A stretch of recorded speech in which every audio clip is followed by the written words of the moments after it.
which is in decimal into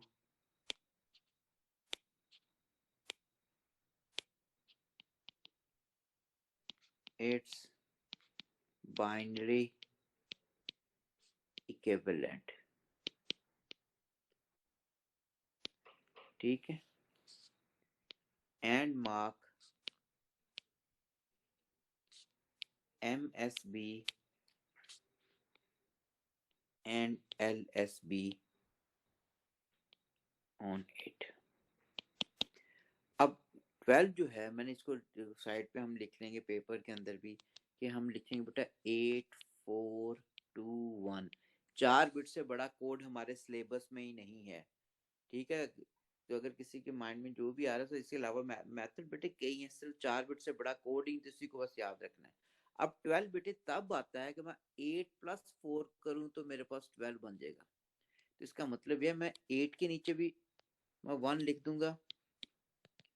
ठीक है, 4 के नीचे भी बेटे 1 आ जाएगा, बाकी दोनों क्या हो जाएंगे 0 0। तो ये हो गया। इसका मतलब हमारे पास जो 12 जो है उसको मैं लिख सकता हूँ, दिस इज देन 1 1 0 0। फिर उसने कहा मार्क करें MSB। बेटे मोस्ट सिग्निफिकेंट बिट हमेशा याद करना लेफ्ट साइड पे होती है। मैंने उसने एग्जांपल दी थी सेल लिस्ट से आपको, जिससे मोस्ट सिग्निफिकेंट। ठीक है, और ये जो होती है हमारे पास, इसको हम कह रहे होते हैं ये LSB है, लीस्ट सिग्निफिकेंट बिट जो है। ठीक है, सिमिलरली अगर एक और एग्जांपल के बाद दूसरे पे नेक्स्ट पेज पे चले, एग्जांपल एक और आ गई, कन्वर्ट। ठीक है, 0 1 1 0 into its decimal equivalent। ठीक है, अब हम इसको भी इस तरह लिख देंगे 0 1 बेटे 0 1 1 0 मैंने लिख दिया, और उसके नीचे कोड लिख दिया 8421, जो मैंने हर जगह यहाँ पे भी वही लिखा, देखो ये भी मैंने वही लिखा। ठीक है, अब बेटे हमारे पास ये हमें मिल गया कि यहाँ से ये तो वैल्यू 0 हो जाएगी, 8 टाइम 0 यानी 8 को इससे मल्टीप्लाई कर रहा हूँ, ये तो होगी 0। 4 को इससे मल्टीप्लाई किया तो कितना हो गया, 4 हो गया। 2 को 1 से मल्टीप्लाई किया तो ये भी कितना हो गया, 2 हो गया। 1 को 0 से मल्टीप्लाई किया तो क्या हो गया, 0। तो कितने किसके बराबर हो गया, 6 के। ठीक है, दिस इज इक्वल टू 6। इसका मतलब ये हो गया कि हमारे पास this is 0 1 1 0 which is in binary format या डेसिमल फॉर्मेट के अंदर है। ये किसके पास 6 के बराबर है बेटे, ये। ठीक है, तो इस तरह आप कन्वर्ट कर लेंगे। अब जो 10 फॉर्मेट में सिग्नल होगा उसे हम कहेंगे ये डिजिटल सिग्नल है। बाइनरी फॉर्मेट में जो सिग्नल है उसे हम कहेंगे वो डिजिटल है। और जो हमारे पास दूसरा सिग्नल होगा जिसमें कॉन्टिन्यूस वेरिएशन आ रही होंगी, उसे हम कहेंगे एनालॉग सिग्नल है। ठीक है, अब हम देखते हैं एक डेटा को अगर ट्रांसमिट करते हैं हम एनालॉग फॉर्मेट में, तो उसमें क्या चीजें आती हैं। अगर हम डिजिटल फॉर्म में करते हैं फिर क्या चेंजेस आती हैं, और फिर उसी के बेस के ऊपर हम फिर डिसीजन लेंगे क्या आगे हमें ट्रांसमिट करना चाहिए। ठीक है, अब this is now transmission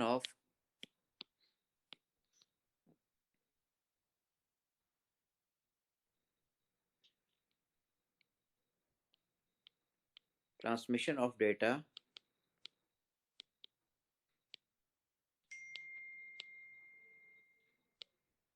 in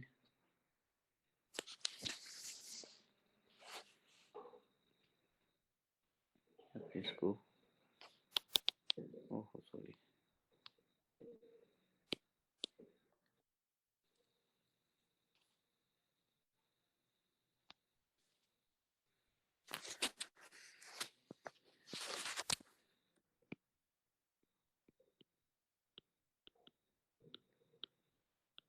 transmission of data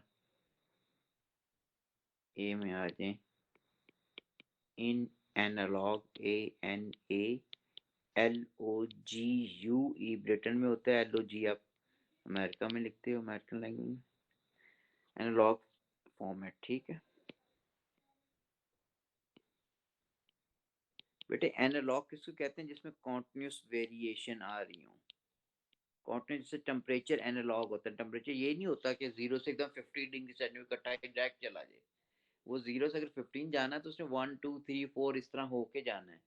जिस चीज में कॉन्टिन्यूस वेरिएशन आ रही है उसको आप कहते हो वो एनालॉग होता है। ठीक है, कॉन्टिन्यूस वेरिएशन होगी।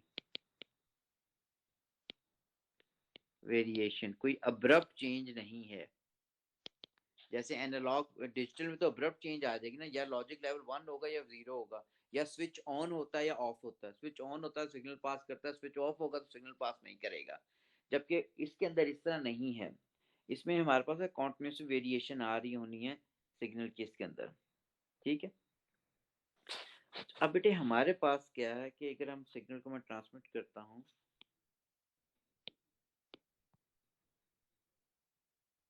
ये मेरा सिग्नल था सपोज,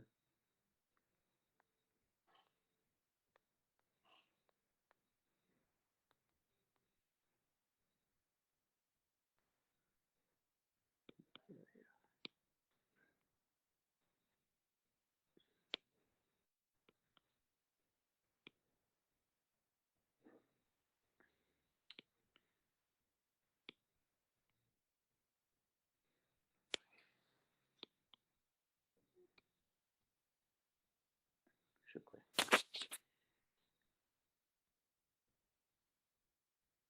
ठीक है, अब बेटे ये मेरे सपोज अगर मैं सिग्नल यहाँ पे वाई एक्सिस के ऊपर मैंने वोल्टेज दे दिया, यहाँ पे वोल्टेज है वाई एक्सिस के ऊपर, हॉरिजॉन्टल एक्सिस में लेट के टाइम है, और मेरे पास सिग्नल जो है सपोज दिस इज द, अब इसमें देखो कॉन्टिन्यूस वेरिएशन आ रही है, एक्चुअली प्योर नोट है जो पियानो से प्रोड्यूस होती है। ओहो सॉरी, एंड में खराब हो गई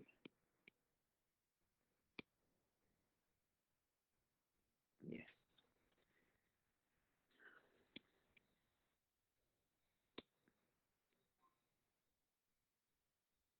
चलो जैसे भी, ये हमारे पास एक बेटे सिग्नल है, एनालॉग सिग्नल, ANALOGUE। इसमें देखो 0 से बेटे मैक्सिमम वैल्यू तो गया, फिर डिक्रीज करके फिर ऑपोजिट डायरेक्शन में गया। अब इस सिग्नल को हम ट्रांसमिट करते हैं ओवर लॉन्ग डिस्टेंस। यहाँ से हमने ट्रांसमिट कर दिया किसी तरीके से। ठीक है, ये ट्रांसमिशन आ रही है, ट्रांसमिट किया मैंने इसको। जब सिग्नल को लॉन्ग डिस्टेंस में ट्रांसमिट किया तो हमारे पास क्या होगा, एक तो इसकी स्ट्रेंथ वीक होती जाएगी। ठीक है, स्ट्रेंथ वीक होने का मतलब ये हो जाएगा कि ये हमारे पास एम्पलीट्यूड इसका कम होता जा रहा है, क्योंकि जो जो वेव ट्रेवल करती जा रही होती है उसकी इंटेंसिटी एम्पलीट्यूड कम होता जा रहा होता है। ठीक है, तो हमारे पास अब जो सिग्नल मिलेगा हमें, वही वोल्टेज अगर मैं यहाँ पे देखूँ, मैंने सपोज अगर ये वैल्यू अप्लाई की हुई थी, दिस इज यहाँ पे, और यहाँ पे सपोज करता हूँ कि 12 थी बेटे, ये 12 थी, ये -12 थी, सपोज दिस इज 2 4 6 है। अब बेटे हमारे पास अगर मैंने सिग्नल को ट्रांसमिट किया तो सिग्नल अटेनुएट होता जाएगा। इसका अटेनुएट मीन एम्पलीट्यूड कम होता जाएगा। एम्पलीट्यूड कम होके हमारे पास सिग्नल क्या मिल गया, मुझे ये वाला यहाँ पे ये सिग्नल मिल रहा है।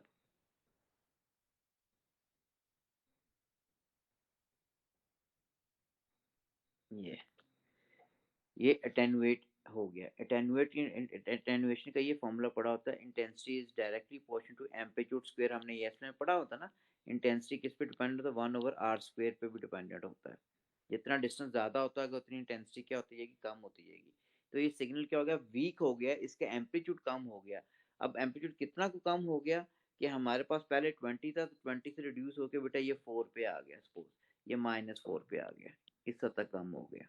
और इसके साथ हमारे पास ना पावर भी एसोसिएट होगी, जो हल्की सी फ्लक्चुएशन में बनाता जा, इसमें नहीं क्लियर हो रही, ये जो फ्लक्चुएशन आ रही हैं ये वाली, ये हमारे पास क्या रैंडम पावर है which is associated with the signal.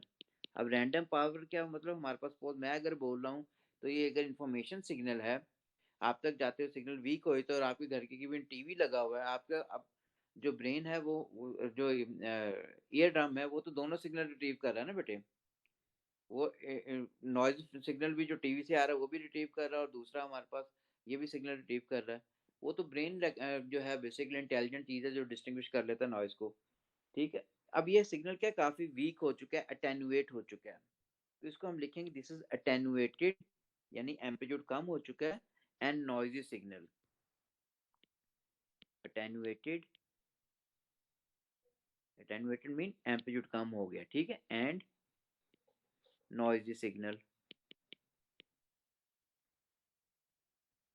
NOISEY शायद होता है नॉइजी, या ये पता नहीं EY होता है बेटा या नहीं, या NOISY होता है, EY होता है शायद, सर अटेनुएटेड। सही लिख रहे हैं।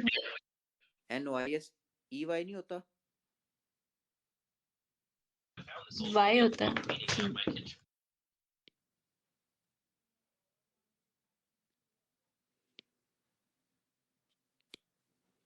And noisy signal.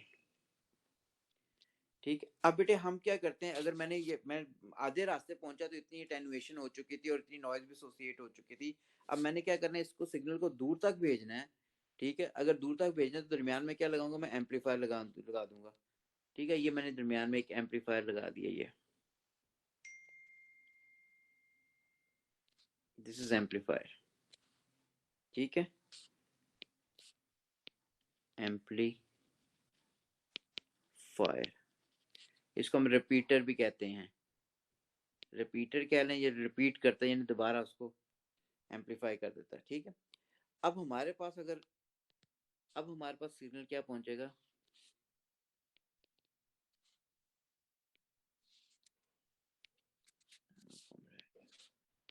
Again voltage मैंने कंसिडर किया बेटे। अब मैंने सिग्नल को एम्पलीफाई किया, किस हद तक सिग्नल एम्पलीफाई हो चुका है, this is up to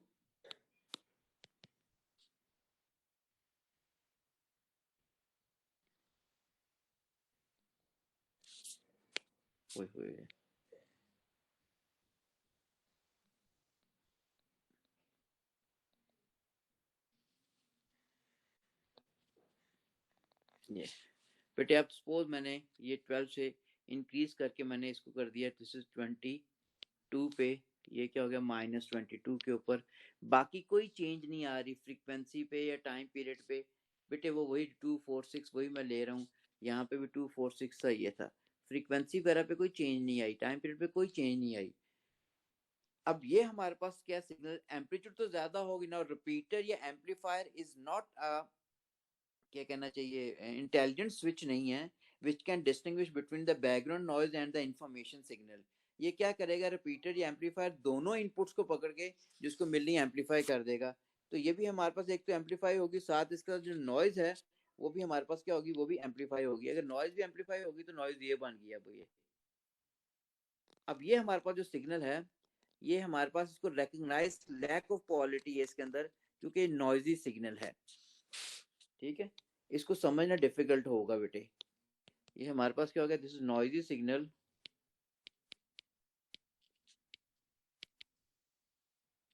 and difficult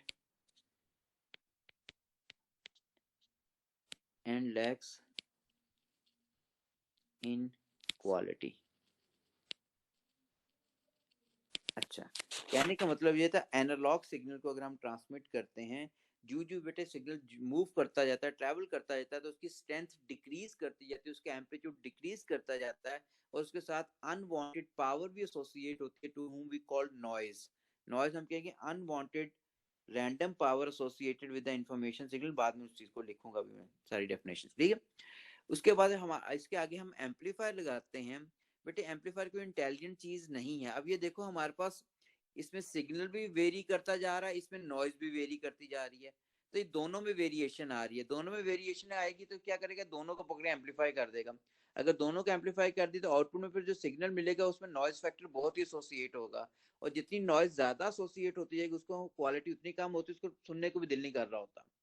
तो इसका मतलब अगर हम एक एनालॉग सिग्नल को ट्रांसमिट करते हैं ओवर लॉन्ग डिस्टेंस, तो ये इसकी एफिशिएंसी काफी वीक है, बेहतर नहीं है ये। अब यही हम रिपीट करते हैं फॉर डिजिटल सिग्नल के अंदर। उसको देखें डिजिटल सिग्नल, बाद में फिर दोनों को जनरलाइज कर देंगे। बी के अंदर डिजिटल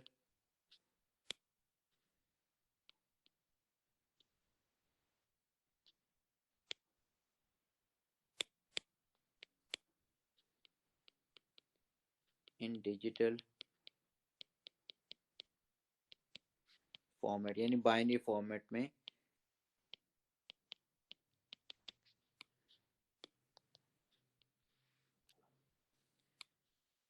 अब डिजिटल सिग्नल तो होगा 1-0 फॉर्मेट के अंदर होता है वो, ठीक है। तो इसके अंदर हमारे पास में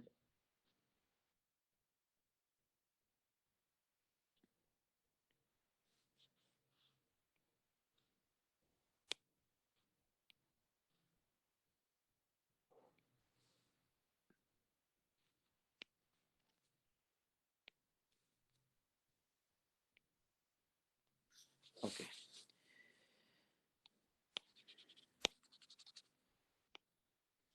बेटा 1-0 फॉर्मेट के अंदर है, तो इसको अगर मैं यहाँ पे रिप्रेजेंट करूँ, सपोज दिस इज 1-0, बहुत ज्यादा हो गया, ओए होए,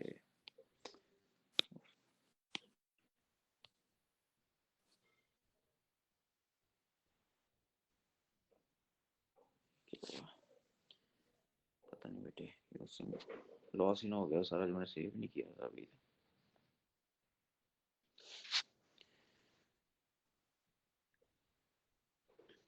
बेटे लोड होता है तो स्टार्ट करता हूँ फिर।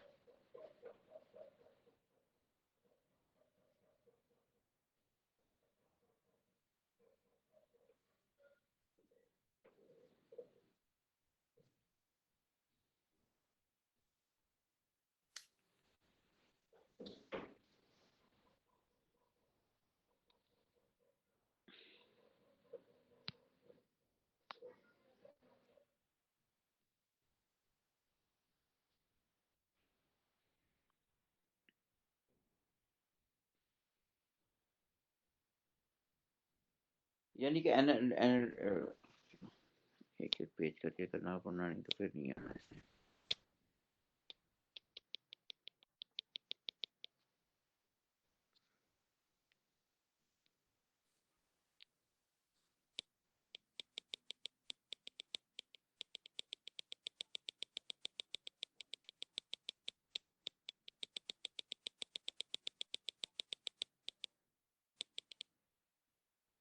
ओके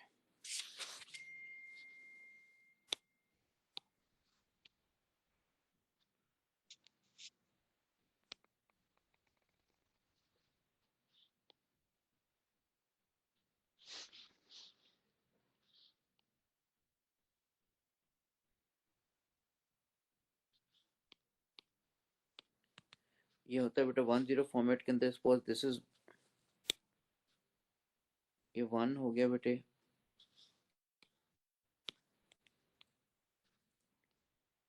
दिस इज 0, ठीक है, again this is 1,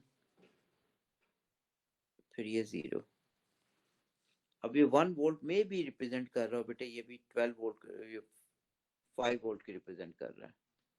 horizontal axis में उसी तरह टाइम है जिसने पहले हमने कंसिडर किया था, कोई चेंज नहीं है बेटे, ये टाइम ही आ रहा है सेकंड के अंदर। अब अगेन दिस एनालॉग सिग्नल है। अब इसको बेटे अगर हम ट्रांसमिट करते हैं,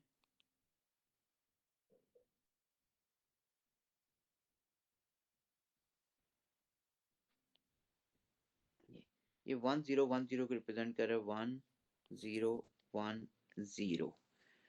अच्छा अब 1010 नॉर्मली बेटे रिप्रेजेंट किसको करता है, 8421 कोड के थ्रू, तो ये रिप्रेजेंट कर रहा है 10 को, ये 10 नंबर जो है वो जा रहा है एक्चुअली, ठीक है 10। अच्छा चलो एनी हो, अब हमारे पास बेटा ये भी सिग्नल अगर ट्रांसमिट हम करते हैं, ट्रांसमिट हमने लॉन्ग डिस्टेंस पे ही करना है, ये हमें इसको भी ट्रांसमिट हमने कर दिया। जब इसको भी ट्रांसमिट कर दिया तो इसके अंदर भी एम्पलीट्यूड कम हो जाएगा, ये जो मूव करता जा रहा है, ठीक है, क्योंकि हमारे पास रिलेशनशिप ये बन रहा है कि इंटेंसिटी जो है it is depending directly on amplitude and intensity depending inversely on r 1 over r square या r square inverse square relationship, तो ओवरऑल ये रिलेशनशिप बन जाता है। ऊपर से निकाला ये ऊपर लिखा बेटा, इसको मर्ज किया मैंने यहाँ पे। अब ये भी सिग्नल क्या होगा, ये भी अटेन्युएट हो जाएगा, ये भी अटेन्युएट होके बेटा ये क्या बन गया, ये हमारे पास ये 1 आपके पास जो लॉजिक लेवल आ रहा था ये 0 है, ये फिर 1 हो गया बेटे, ये फिर 0 हो गया, ये हो गया। अब पहले 1 किसको रिप्रेजेंट करता है, 5 वोल्ट को। अब 1 किसको रिप्रेजेंट कर रहा है बेटा, ये सपोज 2 वोल्ट को। अब ये 2 वोल्ट को रिप्रेजेंट कर रहा है। इट मीन्स कि हमारे पास अब हो क्या रहा है कि सिग्नल इसमें भी अटेन्युएट हो चुका काफी हद तक, इसमें भी नॉइज पावर साथ एसोसिएट हो जाएगी, इसमें भी फ्लक्चुएशंस हम इंडिकेट करते हैं, ये फ्लक्चुएशन स्मॉलर, ये हल्के हल्के फ्लक्चुएशंस आपको ये नजर आ रही हैं। अच्छा, अब हमारे पास इसमें 1 लेवल बिल्कुल 0 नहीं हुआ, 0 लेवल कभी 1 नहीं हुआ बेटे इसमें, ठीक है ना।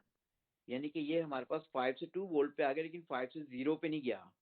जो 0 हमारे पास लेवल था, 0 से वो 5 पे या 0 पे 1 पे नहीं गया। तो इस हमारे पास इसका मतलब इसके आगे अगर हम एक एम्पलीफायर लगाते हैं,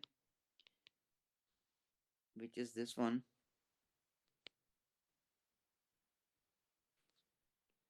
मैंने इसको अगर यहाँ पे लगाया बेटे, this is known as regenerator, regenerator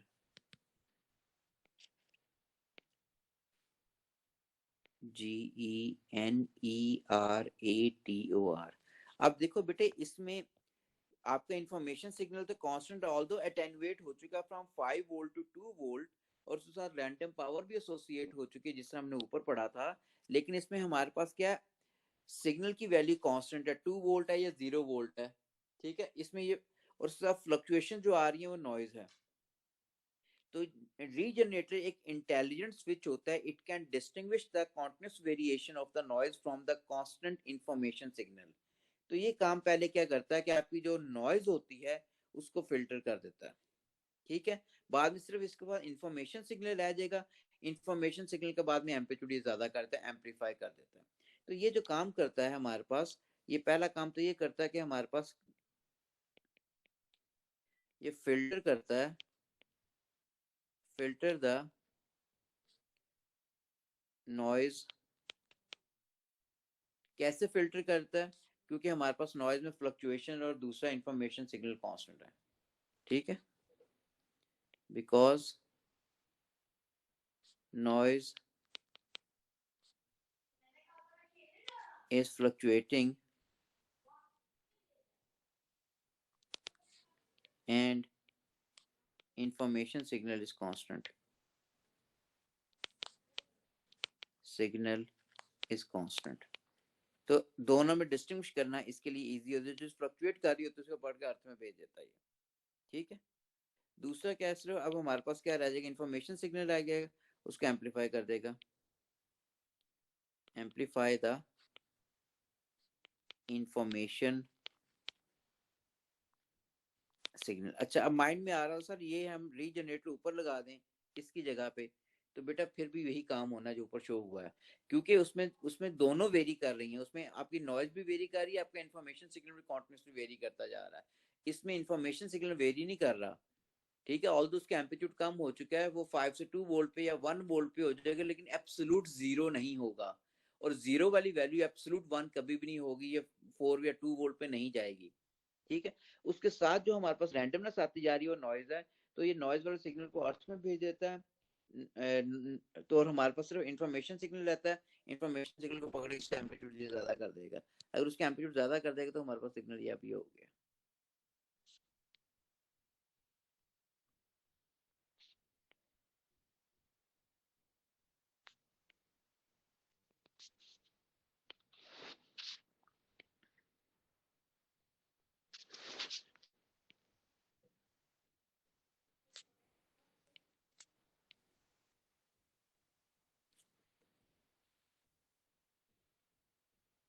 अब ये भी पहले अगर आपने इसको 5 वोल्ट दिया होता, अब आपने इसको ओ दिस इज एट 12 वोल्ट पे ले गया, उसको इस सतह का वोल्टेज ज्यादा कर सकते हो। बाकी टाइम पीरियड वगैरह पे बेटे कोई चेंज नहीं आया। जो टाइम पीरियड मैंने यहाँ पे शो किया हुआ, suppose if I mark here this is 2468, ये वही 2468, 2468। ठीक है, अब कंपेयर करें दोनों को। ओहो, ऊपर जो है ये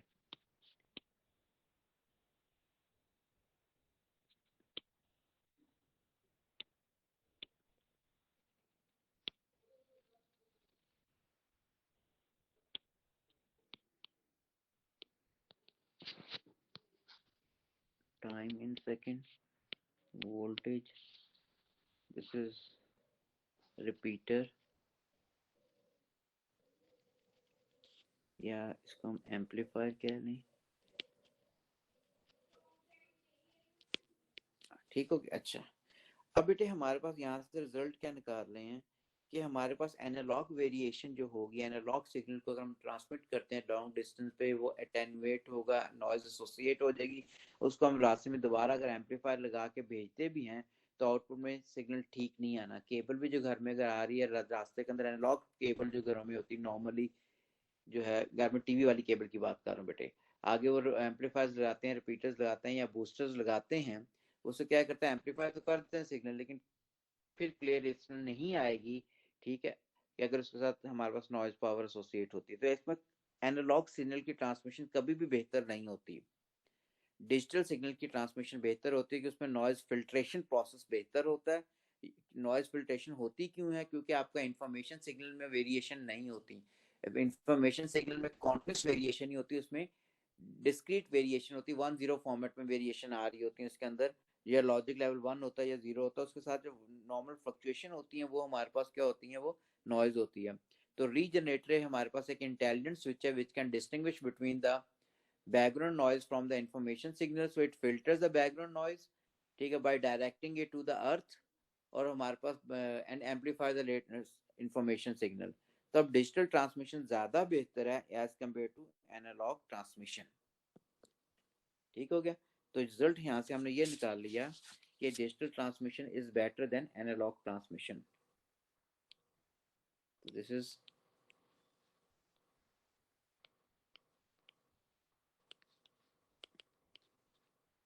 transmission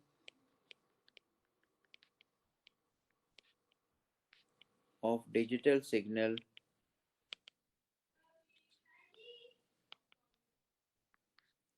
is best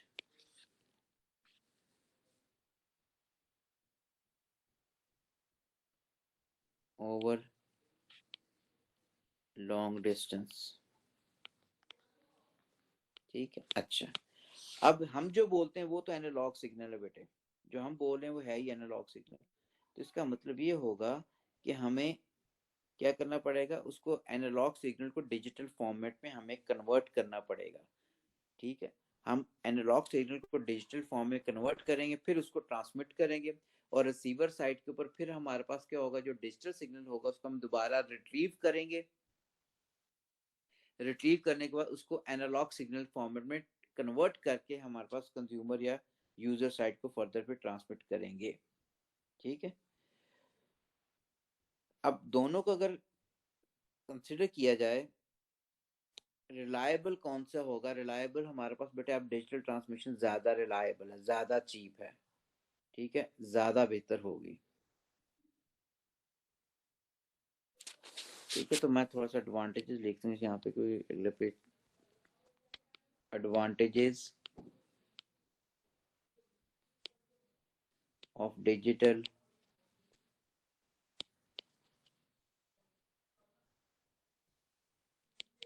ट्रांसमिशन। ठीक है,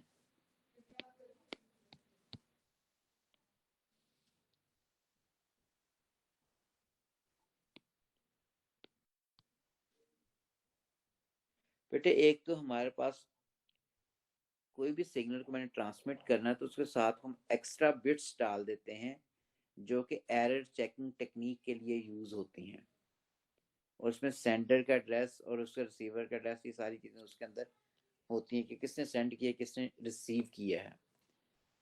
ठीक है, मैं यानी कि ये कह रहा हूँ कि मेरे पास कोई भी अगर मैंने ये 1001 को मैंने ट्रांसमिट करना है सपोज। ठीक है, अब मैंने ट्रांसमिट करना है तो ये है क्या, 8421 से बेटा ये 9 को रिप्रेजेंट कर रहा है, मैंने 9 नंबर को रिप्रेजेंट करना है।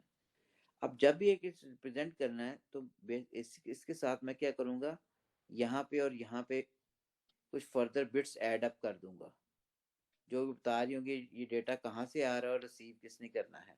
जिससे एनवेलप नहीं होता, एनवेलप को बेटा सेंडर और रिसीवर का एड्रेस लिखते हो आप, टीसीएस वगैरह करवाने जाते हो, वही काम उसी तरीके से ये कि यहाँ पे भी सेंडर और रिसीवर का एड्रेस लिखा होता है और फर्दर एरर चेकिंग टेक्निक्स भी लिखी होती हैं कि वो कंप्यूटर्स के बच्चों को एरर चेकिंग, पैरिटी चेक है, चेक सम एरर है, उसको हम करते नहीं हैं इस लेवल पे, हम नहीं करते क्योंकि सिलेबस में नहीं है। ठीक है, लेकिन वो कुछ एरर चेकिंग टेक्निक हम इसके अंदर अप्लाई करनी होती हैं जिसके थ्रू हमारे पास से ट्रांसमिशन ज़्यादा बेहतर होती जा रही होती है। ठीक है, एरर चेकिंग टेक्निक से हमें बेनिफिट क्या होता है, ये बेनिफिट होता है कि हमारे पास दोबारा हम उसको सिग्नल को, तो हमें पता चल जाता है कि इसमें कोई जब रिसीव हुआ तो इसमें कोई ना कोई एरर आया हुआ है। ठीक है, तो ये ट्रांसमिशन जो डिजिटल सिर्फ नॉइज की फॉर्मेट में, बाकी फॉर्मेट में काफ़ी बेहतर है। तो इसको अगर मैं इसके एडवांटेजेस लिखूं यहाँ पे, एक तो सिग्नल को बड़ा जल्दी से बेटे आप नॉइज फिल्टर कर सकते हो।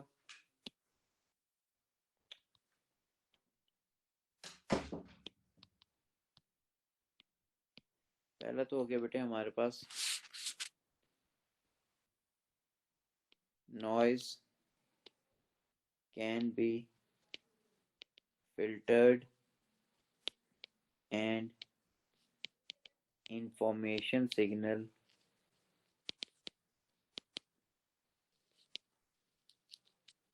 can be amplified।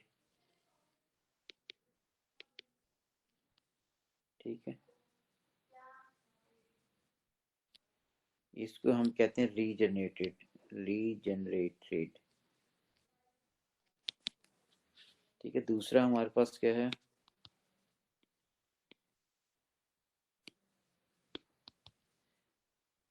Extra bits can be added which indicate sender address, receiver address। ठीक है, and for error checking techniques। अब एरर चेकिंग टेक्निक बेटा जिस तरह मैं समझाऊं, आप एक इन्वेलप के ऊपर लिख देते हो, इन्वेलप के अंदर कोई भी खत है, कोई भी इतने आपका इन्वेलप है, उसके ऊपर लिखा हो फ्रॉम और टू, लेकिन वो जाता किस चैनल के थ्रू है, वो चैनल तो हमारे पास डाकिया के थ्रू या किसी पोस्टमैन के थ्रू, उसके थ्रू जा रहा होता है, डिफरेंट ऑफिस में होके एक जगह से दूसरे का आ रहा होता है। तो यहाँ पे भी वो एरर चेकिंग टेक्निक है कि आपको किसी और के पास ना चला जाए, ठीक उसी के पास पहुंचे जिसके पास भेजना है। ठीक है, ये देखो बहुत पहले जब मैं शुरू शुरू में जब इंटरनेट आया था, डायल अप नेटवर्किंग होता था, हम बेसिकली टेलीफोन लाइन के थ्रू कनेक्ट होते डायल करके। तो बेटा उसमें जब कैम्ब्रिज का पेपर मैं डाउनलोड करता था, पहले सिर्फ एक पैकेट आता था, फिर दूसरा पैकेट आता था, फिर तीसरा पैकेट आता था, फिर चौथा पैकेट आता था, और तकरीबन पूरे 2 मिनट लगते थे एक पूरा पेज डाउनलोड होने में। तो लाइव स्ट्रीमिंग चल मैं पढ़ा रहा हूँ आपको तक आती जा रही है। ठीक है, पहले इस तरह नहीं था। तो हमारे पास कौन सा पैकेट है, उसका एड्रेस क्या है, एरर चेकिंग टेक्निक वो है। ठीक है, किस सीक्वेंस में उसमें जाना है, वो हर चीज उसके अंदर आ रही होती है एक्स्ट्रा बिट के अंदर। Can be added which indicate, ठीक है, सेंडर एड्रेस, रिसीवर एड्रेस या पैकेट एड्रेस, ठीक है, for the error checking techniques. तीसरे पे आगे बेटे हम लोग,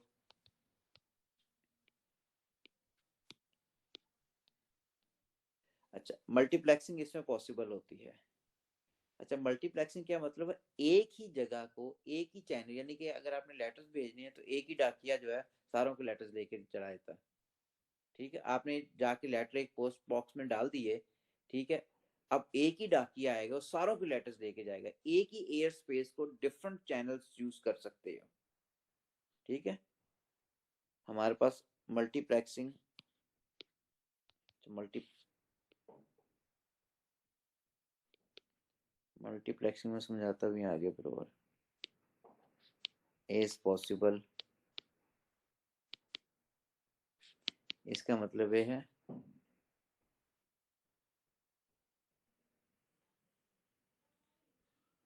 signal from greater number of sources can share the same channel या path। ठीक है, ये हमारे पास नेक्स्ट क्या होता है कि डिजिटल सिग्नल जो है वो ज़्यादा बेटे हमारे पास रिलायबल होते हैं, उनको डिज़ाइन करना उसके सर्किट को इजी होता है। Digital circuits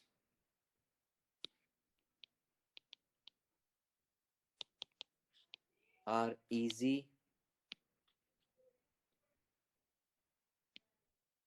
to design and are cheap. ठीक है,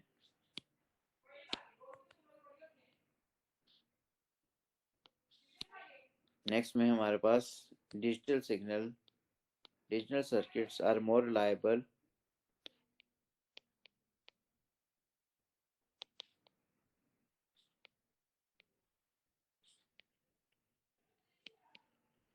रिलायबल।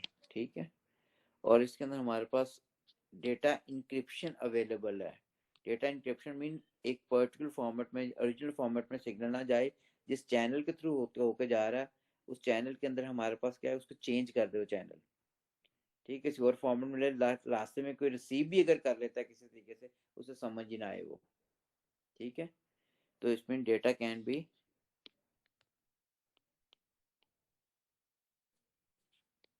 या signal can be encrypted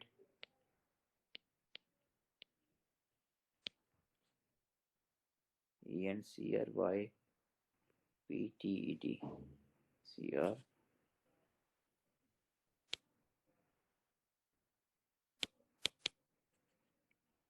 IP encrypted for security reasons। तो इस सारी डिस्कशन से हमें सिर्फ ये पता चल गया कि बेटा डिजिटल ट्रांसमिशन जो है ज्यादा बेहतर है, ज्यादा बहुत ही बेहतर है। ठीक है, अब दो चीजें मैं इसके साथ बेटे मैंने बोली हैं, अटेनुएशन और नॉइज। अब नॉइज क्या होता है और अटेनुएशन क्या है? अटेनुएशन तो बाद में टॉपिक भी आना है। नॉइज को हम डिफाइन किस तरह करेंगे, क्योंकि what is meant by noise paper में भी आया हुआ है। तो दिस इज रैंडम फ्लक्चुएशन होती है, random unwanted signal, random unwanted signal का वर्ड यूज कर लें, पास्ट में पावर का वर्ड यूज हुआ है, associated with the information signal is noise। random power associated with the information signal is noise। ठीक है, अच्छा, अब ये अगर नॉइज एसोसिएट होगी तो सिग्नल क्या हो जाएगा, डिस्टॉर्ट हो जाएगा। तो random unwanted power associated with the information signal for distortion. ठीक, और अटेन्युएशन का मतलब मैं ये बता चुका हूँ, जिसमें एम्पलीट्यूड डिक्रीज करता है, loss of signal, in other words loss of energy, power और इंटेंसिटी या एम्पलीट्यूड। हम डैम्पिंग का वर्ड जो यूज करते हैं मैकेनिक्स में, उसको यहाँ पे अटेन्युएशन कह लें। ठीक है। अच्छा, अब बेटे नेक्स्ट जो लर्निंग आउटकम आती है कि how we convert an analogue signal into digital format, वो फिर नेक्स्ट क्लास में करेंगे। अच्छा, अब बेटे कल I am not sure jet, क्योंकि मैं इसलिए वीक मेरा इस तरह गुजरा कि कल मैं आपको ना सुबह 11-12 बजे तक कर दूंगा क्लास, हुई तो इसी टाइम पे होगी, नहीं तो नहीं होगी। ठीक है, नहीं तो परसों फिर क्लास है।